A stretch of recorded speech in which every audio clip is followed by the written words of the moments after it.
Good morning students, मैं जितेंद्र सैनी एक बार फिर आपके सामने बायोलॉजी का टॉपिक लेकर हाजिर हुआ हूँ। हम अपने बायोलॉजी के अंदर डाइजेस्टिव सिस्टम यानी कि पाचन तंत्र को लेकर डिस्कस कर रहे थे। और ये जो वीडियो है वो इंग्लिश मीडियम के लिए है और इंग्लिश मीडियम के थ्रू आपको जो पीडीएफ मिल रही है, आशा करते हैं कि जो आरके टीम का जो मेहनत और उनकी जो एक आपस में क्या जुनून है उसको देखते हुए आप उनका बहुत भरपूर सहयोग कर रहे होंगे।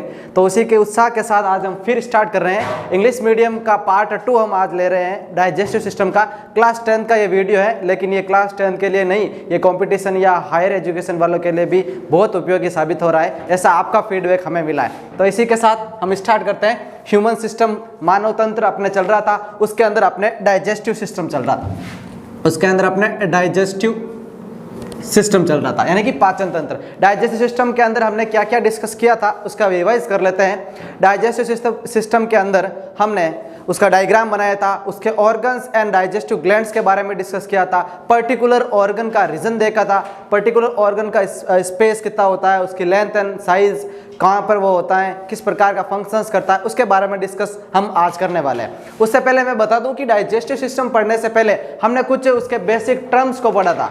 बेसिक टर्म्स कौन कौन सी? वही टर्म्स जो हम नॉर्मली इनके बीच में यूज करेंगे। फॉर एग्जांपल, डाइजेशन क्या होता है, या डाइजेशन के लिए कौन कौन से स्फिंक्टर्स पाए जाते हैं, डाइजेस्टिव सिस्टम के अंदर कौन कौन सी एंजाइम्स काम करते हैं, वगैरह वगैरह। तो उन्हीं के साथ आज हम स्टार्ट करते हैं। अपना फर्स्ट डाइजेस्टिव ऑर्गन है वो है माउथ। माउथ मतलब मुंह। आप नॉर्मल सी बात करें डाइजेस्टिव सिस्टम के माउथ के बारे में तो सबको पता है कि माउथ बकल कैविटी कहते हैं, जिसके अंदर टीथ एंड टंग दो प्रकार के ऑर्गन्स पाए जाते हैं जो अपने डाइजेस्टिव सिस्टम का फर्स्ट ऑर्गन के अंदर पाए जाने वाले होते हैं। देखो, माउथ की बात करें तो mouth is the first part of alimentary canal opens into mouth cavity या बकल कैविटी। यानी कि माउथ पहला पार्ट होता है एलिमेंट्री कैनाल का, जो किसके अंदर खुलता है, माउथ कैविटी या बकल कैविटी। माउथ कैविटी मतलब कि मुंह के दोनों होठों के खुला होने के पश्चात यानी कि बाद में अपने को माउथ के अंदर का जो इंटरनल स्ट्रक्चर नजर आती है या एक कैविटी जो दिखती है उसे हम बोलते हैं mouth cavity. The tongue is attached to the base of posterior region of mouth cavity with the help of frenulum lingual. इसके बारे में हमने पिछले वीडियो में भी चर्चा की थी। The tongue is attached to the base of posterior region, यानी कि जो जीभ होती है, टंग होती है, वो अटैच्ड रहती है बेस ऑफ पोस्टीरियर रीजन, यानी कि पोस्टीरियर रीजन यानी कि जीभ के सबसे माउथ के सबसे पीछे वाले भाग पर posterior reason attached with mouth cavity with the help of frenulum lingual. For example, मैं आपको छोटा सा यहाँ पे डायग्राम बना के बताता हूँ। ये माउथ कैविटी है, इसके अंदर ये टंग है। टंग जहाँ पर सबसे पीछे की तरफ माउथ कैविटी के जिस भाग से अटैच्ड या जुड़ी हुई रहती है, इसे हम क्या बोलते हैं, फ्रेनुलम लिंगुअल बोलते हैं। याद रखना, मोस्ट इंपॉर्टेंट है फ्रेनुलम लिंगुअल। इसके नीचे हम बात करेंगे बाद में आगे सलाइवरी ग्लैंड्स यानी कि लार ग्रंथियों के बारे में, उसमें भी इसका वापस डिस्कस करेंगे। यानी कि टंग के नीचे भी एक ग्लैंड्स पाई जाती है। फिर हम बात करते हैं माउथ के बारे में। Teeth are fitted in the sockets of jaw bones, यानी कि जो टीथ यानी कि दांत होते हैं वो सॉकेट्स ऑफ जॉ बोन्स यानी कि जबड़े की जो अस्थियां होती है यानी कि बोन्स होती है उसके अंदर फिट रहते हैं। दिस कंडीशन इज कॉल्ड थिकोडेंट, यानी कि इस कंडीशन को बोलते हैं थिकोडेंट, मतलब कि विषम दंती। थिकोडेंट मतलब कि आपने देखा होगा अपने ही दांत अलग अलग स्ट्रक्चर नजर आता है, यानी कि कोई नुकीले होते हैं, कोई खुरदरे होते हैं, कुछ चबाने वगैरह वगैरह में काम आता है। तो ये थिकोडेंट मतलब कि होता है विषम दंती। विषम मतलब कि अलग अलग, सेम, जिसका आकार शेप और साइज सबका सेम नहीं होता, समान नहीं होता। ठीक है, फिर आगे चलता है अपना। In human being 4 different types of teeth are found, यानी कि मानव के अंदर, मानव के अंदर 4 different types of teeth are found, 4 प्रकार, अलग अलग प्रकार के टीथ पाए जाते हैं। लेकिन उससे पहले चारों टीथ की डिटेल डिस्कस करने से पहले मैं बता दूं कि अपने अंदर जो सिस्टम पाया जाता है टीथ के अंदर, वो अपना पाया जाता है डाइफायोडेंट प्रकार का। डाइफायोडेंट मतलब कि द्विबार दंती, 2 बार जीवन की अवस्था में 2 बार दांत आना। एक बार तो वो जिसे मिल्क टीथ बोलते हैं, जो जन्म अवस्था के दौरान आते हैं और उनकी जो नंबर ऑफ टीथ होती है वो 20 होती है, 20 होती है। लेकिन एक बात होता है परमानेंट, उसके बाद आते हैं परमानेंट टीथ, उनकी नंबर ऑफ टीथ होती है 32 और वो परमानेंट रहते हैं। उसके बाद कोई भी जीवन के किसी भी स्टेज के अंदर अपने टीथ का ओरिजिन नहीं होता। तो इस टाइप की जो सिस्टम पाया जाता है उसे हम बोलते हैं डाइफायोडेंट, जिसे द्विबार दंती, 2 बार टीथ यानी दांत का ओरिजिन यानी उद्भव होना या नजर आना या प्रकट होना। तो in human being 4 different types of teeth are found. मानव के अंदर 4 अलग अलग प्रकार के दांत पाए जाते हैं। इंसिजर, कैनिन, प्रीमोलर, मोलर, ये 4 टाइप के टीथ पाए जाते हैं। इन सब की संख्या, संरचना, इसको एक अलग से डिटेल में इसका वीडियो बनाया जाएगा और इसको केवल टीथ के बारे में ही बताया जाएगा।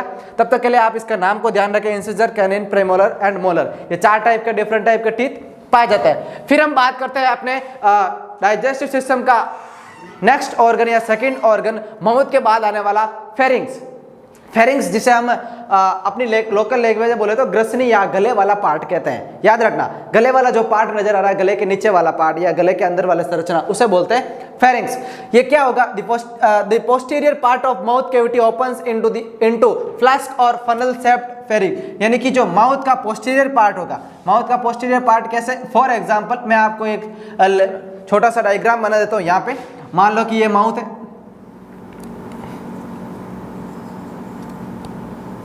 इस माउथ का पोस्टीरियर यानी पीछे वाला भाग एक बोल शेप्ड फनल शेप्ड स्थिति में खुलता है, जो हम कह सकते हैं कि गले वाले जैसे अपने गले के बाहर किस तरह दिखते हैं। इस एरिया को हम क्या बोलते हैं? फेरिंग्स बोलते हैं। याद रखना, the posterior part of mouth cavity opens into flask और फनल शेप्ड फेरिंग्स, इसे फेरिंग्स कहते हैं। It forms the common passage of alimentary canal and respiratory tract. Most important है, एलिमेंट्री कैनाल का ओनली वन ऑर्गन है ये, यानी कि वन एंड ओनली ऑर्गन है। कौन सा है? फेरिंग्स है। इट फॉर्म्स कॉमन पैसेज, जिसके अंदर दोनों के रास्ते समान होते हैं। किसके? एलिमेंट्री कैनाल और रेस्पिरेटरी ट्रैक्ट, यानी कि जो श्वसन संबंधी, रेस्पिरेशन संबंधी जो ट्रैक्ट है वो भी फेरिंग से होकर निकलती है। और एलिमेंट्री कैनाल, या हम बोल सकते हैं कि कॉमन पैसेज है, दोनों का कॉमन रास्ता है, इसे हम समझ सकते हैं। कौन होता है? फेरिंग्स होता है। It forms the common passage of alimentary canal and respiratory tracts. अब फेरिंग्स अपने आप को 3 भागों में डिवाइड करता है, या फेरिंग्स के 3 पार्ट हम कह सकते हैं। नाम अपने को याद रखना है, इतना डिटेल डिस्कस 10th क्लास में नहीं पूछा जाता। नेसोफेरिंग्स, नाक वाला। फॉर एग्जाम्पल बात करें तो ये नोज इस प्रकार वाला, इसको बोलेंगे नेसोफेरिंग्स। ओरियोफेरिंग्स और लेरिंगोफेरिंग्स। ओरियोफेरिंग्स माउथ वाला और लेरिंगोफेरिंग्स यानी कि गले के आसपास वाला ये वाला क्षेत्र। 3 प्रकार का जो रीजन होता है वो फेरिंग्स में होता है। फिर बात करें इसके फेरिंग्स के बारे में, तो in pharynx the food passage over glottis the opening of wind pipe, यानी कि फेरिंग्स के अंदर जो फूड पैसेज यानी कि भोजन का जो स्पेस है, रास्ता है, ओवर ग्लोटिस, ग्लोटिस के ऊपर होकर दी ओपनिंग ऑफ विंड पाइप, यानी कि हवा वाली, यानी कि श्वसनी की जो पाइप होती है उनके ऊपर लगता है। A flap of cartilage present here closes the glottis during swallowing of food, यानी कि a flap of cartilage, cartilage का बना हुआ एक ढक्कननुमा संरचना here closes the glottis during the swallowing of food, ये ग्लोटिस को बंद करता है स्वेलिंग ऑफ फूड, भोजन को निगलने के दौरान। दिस इज फ्लैप, ये जो कार्टिलेज का फ्लैप बना है इज नोन एज एपिग्लोटिस, जिसे हम क्या बोलते हैं? एपिग्लोटिस बोलते हैं। फॉर एग्जाम्पल मैं बता दूं, नॉर्मली होता क्या है कि जब भी आप भोजन को निगलते हैं तो अपने गले के अंदर पाया जाने वाला एपिग्लोटिस होता है, वो रेस्पिरेटरी ट्रैक्ट यानी रेस्पिरेटरी जो भी रीजन्स होते हैं उनको ढक्कन लगा देता है, बंद कर देता है, ताकि स्वेलिंग के दौरान, भोजन को निगलने के दौरान कोई भी फूड का कोई भी कंपाउंड्स रेस्पिरेटरी ट्रैक्ट्स में नहीं जाए। तो ये काम करता है। मोस्ट इंपॉर्टेंट याद रखना है, उसे क्या बोलते हैं? एपिग्लोटिस कहा जाता है। हमने 2 ऑर्गन्स की बात कर ली है डाइजेस्टिव सिस्टम के। पहली बात की थी माउथ की। माउथ के अंदर इंपॉर्टेंट क्या था? माउथ के अंदर इंपॉर्टेंट था एक तो टंग कहाँ से उसके अटैच रहती है वो वाला भाग, कौन कौन सा टीथ पाया जाता है, उसके different type of teeth, and कौन कौन सा सिस्टम डिफाइडेंट्स और टीथ के डिफरेंट टाइप्स। उसके बाद हमने बात की थी फेरिंग्स की, तो फेरिंग्स की स्ट्रक्चर देख ली थी, फेरिंग्स के 3 पार्ट देख लेते हैं और इसके अंदर इंपॉर्टेंट है एपिग्लोटिस। फिर हम बात करते हैं नेक्स्ट अपना डाइजेस्टिव सिस्टम का 3rd ऑर्गन ओसियोफेगस, ये इसोफेगस जिसे बोलते हैं। ये क्या होता है? इसे ग्रास नलिका बोलते हैं, चेस्ट वाला स्थान, याद रखना, ठीक है? चेस्ट के अंदर अबाउट 25 सेंटीमीटर लॉन्ग, चेस्ट वाला स्थान की बात कर ले, यहाँ से स्टार्ट होता है लगभग। इसको अच्छे से मिटा के मैं वापस बनाता हूँ थोड़ा सा। हमने पीछे वाले वीडियो के अंदर इसका पूरा डिटेल डायग्राम बनाया, जिन विद्यार्थियों ने या जिन स्टूडेंट ने वो नहीं देखा है पहले वो वाला वीडियो देखें ताकि आपको आराम से समझ में आए। तो फिर बात करते हैं इसोफेगस की, तो ये इसोफेगस अबाउट 25 सेंटीमीटर लॉन्ग, लगभग 25 सेंटीमीटर लंबी स्ट्रक्चर होती है, मस्कुलर ट्यूब पाई जाती है। इसका मुख्य फंक्शन क्या है, क्यों जरूरत पड़ी डाइजेस्टिव सिस्टम के अंदर इसोफेगस की क्यों नीड है, क्या जरूरत है? ऊपर की तरफ तो अपने फेरिंग्स है और नीचे स्टमक है, तो बीच में थोड़ा सा या स्पेस क्यों है, जिसे हम बोलते हैं 25 सेंटीमीटर लॉन्ग का एक पैसेज है, मस्कुलर ट्यूब स्ट्रक्चर है, क्यों है? देखो, it conducts the food from pharynx to stomach of peristalsis. एक वर्ड आया है पेरिस्टाल्सिस, क्या होता है पेरिस्टाल्सिस? एक प्रकार का मूवमेंट पाया जाता है। अपने पार्ट फर्स्ट में हमने इसके बारे में डिस्कस किया था कि अपना जो फूड होता है वो पैसेज के थ्रू निकलता है या गुजरता है, तो उसके अंदर मूवमेंट होता है। मूवमेंट मतलब कि वो इस प्रकार की गति करता है, मूवमेंट करता है और आगे की तरफ गेन करता है डिस्टेंस को। तो इससे बात करते हैं it conducts the food from pharynx to stomach of peristaltic, यानी कि इसके अंदर जो मस्कुलर ट्यूब होती है उस मसल्स के अंदर पेरिस्टाल्टिक टाइप का मूवमेंट पाया जाता है जो फूड को फेरिंग्स से डायरेक्ट स्टमक तक जोड़ता है, तो उसको आगे बढ़ने में मदद करता है। और यही पेरिस्टाल्टिक मूवमेंट की वजह से अपना फूड है जो वापस रिवर्स नहीं आता है। रिवर्स क्यों नहीं आता है? अंदर की तरफ लुढ़काता है और पीछे की तरफ से उसकी जो मसल्स होती है उसको एज ए बैरियर काम करती है। तो ये थर्ड ऑर्गन हो गया इसोफेगस। फिर हम बात करते हैं अपने एलिमेंट्री कैनाल का फोर्थ या डाइजेस्टिव सिस्टम का फोर्थ ऑर्गन जिसका नाम है स्टोमक, यानी कि अपना पेट बोल सकते हैं, जिसको हमारा अपनी जो लोकल लैंग्वेज में है या हम बोल सकते हैं आमाशय बोलते हैं हिंदी में। स्टोमक क्या होता है? जैसे अब स्ट्रक्चर होती है, आपने डायग्राम बनाया तब देखा था, मैं यहाँ पे वापस बनाता हूँ, थोड़ा सा आपको वापस रिवाइज हो जाता है। देखो स्टोमक होता है जे शेप स्ट्रक्चर, ऐसा ये जे शेप स्ट्रक्चर बैग लाइक दिखती है क्योंकि थैलेनुमा स्ट्रक्चर होती है, क्योंकि लगभग 1.5 to 3 लीटर कंटेन करता है अपने अंदर मेटेरियल, यानी कि इसकी जो कैपेसिटी होती है वो 1.5 से 3 लीटर तक होती है। जैसे bag like structure broadest part of the alimentary canal, most important है, एलिमेंट्री कैनाल का सबसे ब्रॉडेस्ट यानी चौड़ा भाग होता है, याद रखना कौन होता है? स्टमक। फिर बात करते हैं स्टमक अपने आप को 3 भागों में बांटता है। स्टमक के 3 पार्ट्स होते हैं, वो देखते हैं। फर्स्ट पार्ट होता है कार्डियक पार्ट। अब देखो मैं इस डायग्राम के थ्रू आपको बताने की कोशिश करता हूं कार्डियक पार्ट कौन सा है, फंडिक पार्ट कौन सा है, पाइलोरिक पार्ट कौन। कार्डियक पार्ट होगा ये इसोफेगस आ रहा है, ये है इसोफेगस। इसोफेगस जिस स्थान से जिस प्लेस से जुड़ा रहेगा, ये स्टमक का आगे वाला भाग जिसे हम क्या बोलेंगे कार्डियक, बीच वाला भाग क्या रहेगा फंडिक और लास्ट वाला क्या रहेगा पाइलोरिक। 3 भाग हो गए, तीनों समझ आ गए। सबसे पहले वाला भाग जो इसोफेगस से जुड़ा रहता है कार्डियक, बीच वाला सेंट्रल पार्ट होता है फंडिक और फिर होता है पाइलोरिक पीछे वाला। तो 3 भाग होता है। First part of stomach which is connect to oesophagus through pyloric sphincter, वो क्या कहलाता है कार्डियक। इसके अंदर स्फिंक्टर्स पाया जाता है, पाइलोरिक स्फिंक्टर्स जो भी फूड इसोफेगस थ्रू स्टमक के अंदर आया उसको रिवर्स नहीं जाने देता है। फिर होता है फंडिक पार्ट, सेंट्रल पार्ट होता है, इसके अंदर बहुत प्रकार के रसायनों या एंजाइम्स का सीक्रेशन होता है, इसका डिटेल में टेबल बना के आपको आगे बताया जाएगा। फिर होता है पाइलोरिक। पाइलोरिक क्या होता है? पाइलोरिक के एंड वार्ड होता है जो स्टमक को स्मॉल इंटेस्टाइन से जोड़ता है। स्मॉल इंटेस्टाइन से कैसे जोड़ता है? Lower most part of stomach which opens into duodenum through the pyloric sphincter. यहाँ पर भी एक स्फिंक्टर पाया जाता है जिसे बोलते हैं पाइलोरिक स्फिंक्टर, जो फूड को ड्यूडेनम या स्मॉल इंटेस्टाइन के अंदर जाने के पश्चात उसको वापस रिवर्स नहीं आने देता। तो अभी तक हमने क्या डिस्कस किया है? अभी तक हमने डिस्कस किया है डाइजेस्टिव सिस्टम के ऑर्गन स्टार्ट किया था। पहला ऑर्गन था माउथ। माउथ के बारे में हमने डिटेल में डिस्कस किया था कि माउथ के कौन कौन से पार्ट होते हैं, सॉरी माउथ के अंदर कौन कौन सी चीजें पाई जाती है, क्या क्या उसका फंक्शन होता है, मेनली टीथ के बारे में पढ़ना है। फिर हमने फेरिंक्स की बात की, फेरिंक्स गले वाला भाग। फिर हमने फेरिंक्स के टाइप्स पढ़े थे, फेरिंक्स के तीनों टाइप्स को अपने नाम याद रखना, 10th के अंदर इतना ही है इसके अंदर। फिर एपिग्लोटिस के बारे में डिस्कस किया था।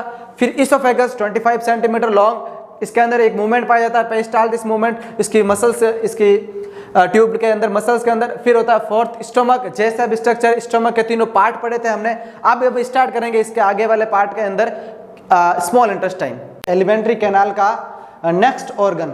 हमने इससे पहले कौन कौन से ऑर्गन के बारे में डिस्कस किया था उसका हम थोड़ा सा वापस देखते हैं। हमने माउथ के बारे में पढ़ा था, हमने फेरिंक्स के बारे में, इसोफेगस के बारे में और हमने स्टमक के बारे में पढ़ा था, स्टमक के पार्ट्स पढ़े थे। अब हम बात कर रहे हैं एलिमेंट्री कैनाल का नेक्स्ट ऑर्गन जिसका नाम है स्मॉल इंटेस्टाइन, जिसे आप बहुत भली भांति जानते हो। पहले मैं इसका थोड़ा सा डायग्राम बना देता हूँ ताकि आपको समझ आए। हमने बात कर ली थी आमाशय की, जे शेप्ड की। आमाशय का पोस्टीरियर एंड, सबसे पीछे वाला सिरा स्मॉल इंटेस्टाइन से जुड़ा रहता है। स्मॉल इंटेस्टाइन क्या होती है? एक बहुत ही गुत्थीनुमा संरचना नजर आती है, यानी कि आपस में उलझी हुई संरचना आपको नजर आती है। उसकी जब तक लेंथ की बात करूं मैं तो चलो देखते हैं। Small intestine about 7 metre long, narrow tube like structure, लगभग 7 मीटर तो ये लंबी होती है, नैरो संकरी होती है, ट्यूब लाइक स्ट्रक्चर नजर आती है। Maximum digestion and absorption of food takes place here. Most important, अगर आपको डायरेक्टली कोई क्वेश्चन पूछ ले कि डाइजेशन ऑफ फूड कौन से ऑर्गन के अंदर होता है या फूड का पाचन यानी कि भोजन का पाचन कहाँ होता है, तो आप डायरेक्ट कह सकते हो कि स्मॉल इंटेस्टाइन में होता है, क्योंकि मैक्सिमम क्वांटिटी में यहीं पे होता है। तो maximum digestion and absorption of food takes place here, यानी कि सबसे ज़्यादा मात्रा में डाइजेशन यानी कि पाचन, ऑब्जॉर्प्शन यानी कि अवशोषण, जो पचा हुआ चीज़ है उसको ऑब्जर्व करना फूड का, उसको लार्ज इंटेस्टाइन स्मॉल इंटेस्टाइन के अंदर किया जाता है। स्मॉल इंटेस्टाइन अपने आप को 3 भाग में या 3 पार्ट्स के अंदर डिवाइड करती है। एक फर्स्ट पार्ट होता है जिसे बोलते हैं ड्यूडेनम, सेकंड वाला पार्ट होता है जेजुनम और थर्ड वाला पार्ट होता है इलियम। देखो ये तीन पार्ट कौन से, आपको पता चल जाएगा तीन पार्ट कैसे, कि एक तो होगा इसका सबसे आगे वाला सिरा जो स्टमक से अटैच्ड रहेगा, एक इसका मिडल वाला पार्ट और एक सबसे पीछे वाला पार्ट जो लार्ज इंटेस्टाइन से अटैच रहेगा। ये तीन पार्ट इसके होंगे। तो हम इसकी बात करते हैं कि तीन पार्ट कौन कौन से हो सकते हैं और क्या क्या काम हो सकते हैं। तो ड्यूजनम की बात करें, first part of small intestine in which common bile ducts open. अब एक वर्ड आ गया है बाइल डक्ट्स, क्या होता है बाइल डक्ट्स? देखो हमने बात की थी डाइजेस्टिव सिस्टम के ऑर्गन्स की, और मैंने उस समय आपको बताया था कि डाइजेस्टिव सिस्टम के ऑर्गन के साथ साथ डाइजेस्टिव ग्लैंड्स भी होती है जो अपना काम करती है डाइजेशन के अंदर। तो डाइजेस्टिव ग्लैंड्स, कौन सी डाइजेस्टिव ग्लैंड्स? हम बात करेंगे पेनक्रियाज की, अग्नाशय की, वो बाइल जो उसका सीक्रेशन वगैरह करेगा। और जो बाइल डक्ट्स होगी वो किसके अंदर ओपन होती है? वो इसके अंदर आकर यहाँ पर जेजुनम वाले पार्ट के अंदर ओपन होती है, खुलती है। तो ये होता है ड्यूजनम। सेकंड होता है जेजुनम। सेकंड होता है जेजुनम।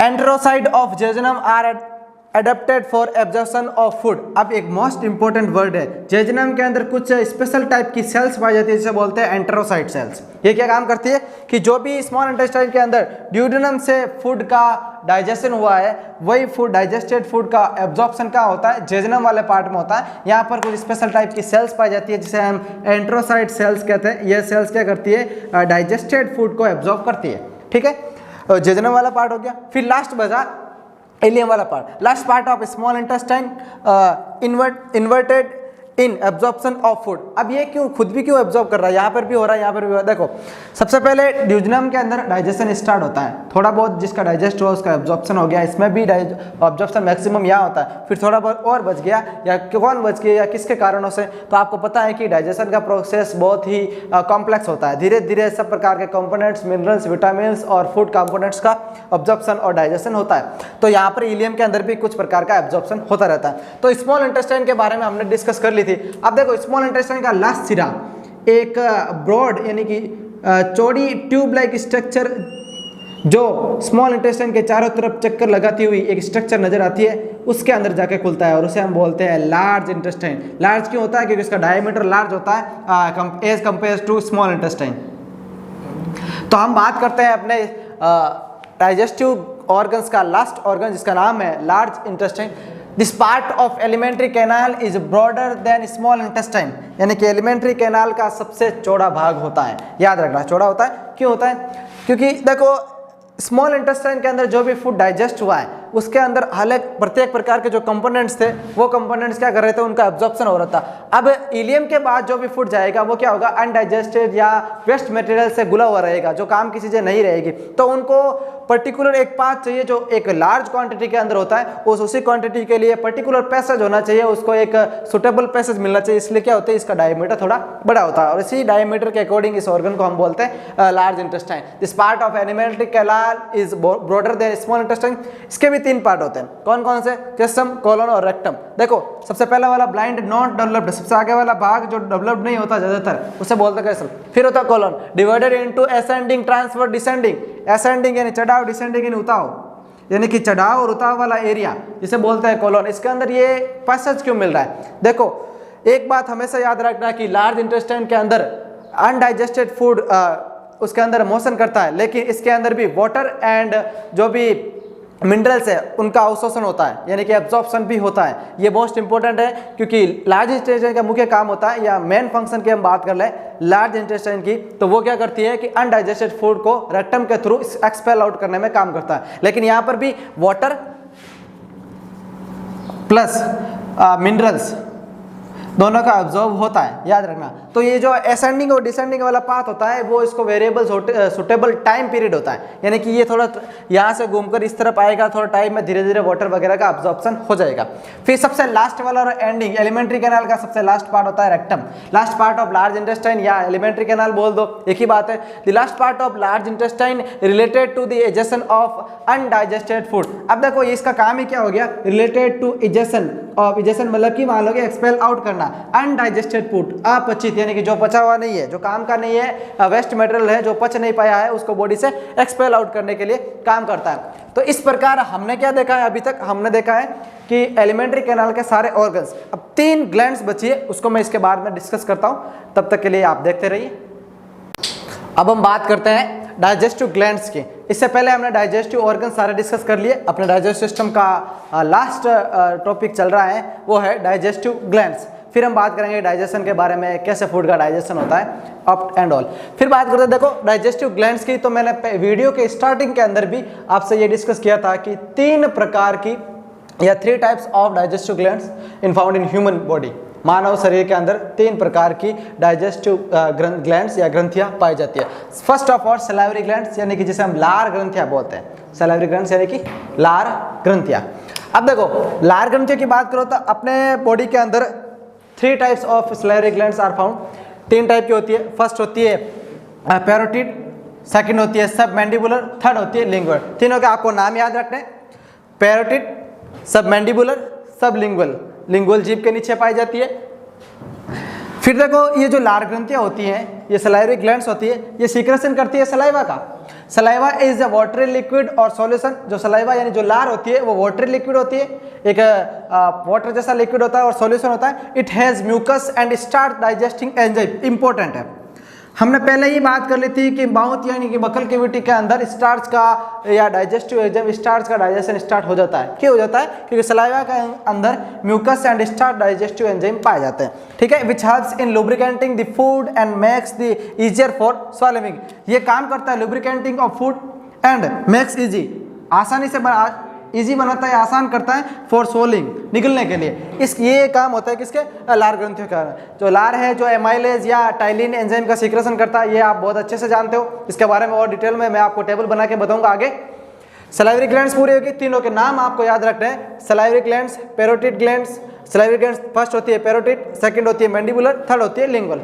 फिर हम बात करते हैं डाइजेस्टिव ग्लैंड का दूसरा ग्लैंड है वो है पैनक्रियाज, जिसे हम अग्नाशय कहते हैं। दी एक्सोक्राइन पार्ट। अब ये एक्सोक्राइन पार्ट क्यों लिखा गया है तो सुने, जो पैनक्रियाज होता है वो एक्सोक्राइन और एंडोक्राइन दोनों टाइप की ग्लैंड होती है, यानी कि अंतःस्रावी और बाह्यस्रावी। तो आपने डाइजेस्टिव में कौन काम आती है? वो आती है एक्सोक्राइन से, क्योंकि इससे पहले इंसुलिन वगैरह की वो बाद में बातें करेंगे, वो होते हैं हार्मोन सीक्रेशन के अंदर, वो अपना अलग टॉपिक है। The exocrine part of pancreas produce pancreatic juice। Important है, पैनक्रियाटिक जूस का सीक्रेशन होता है पैनक्रियाट द्वारा। It has proteases, carbohydrate, lipase which act alkaline medium. और ये सभी मिलकर क्या बनाते हैं? एक एल्कलाइन मीडियम बनाते हैं जो भोजन को पचाने में हेल्प करता है। फिर बात करते हैं अपने लिवर की। लिवर की बात करें तो liver is the largest gland which is produced by. Human body की सबसे बड़ी ग्लैंड होती है, लार्जेस्ट ग्लैंड होती है, वो होती है लिवर, जो प्रोड्यूस करती है बाइल का। ठीक है ना, पित्त जिसे बोलते हैं बाइल का।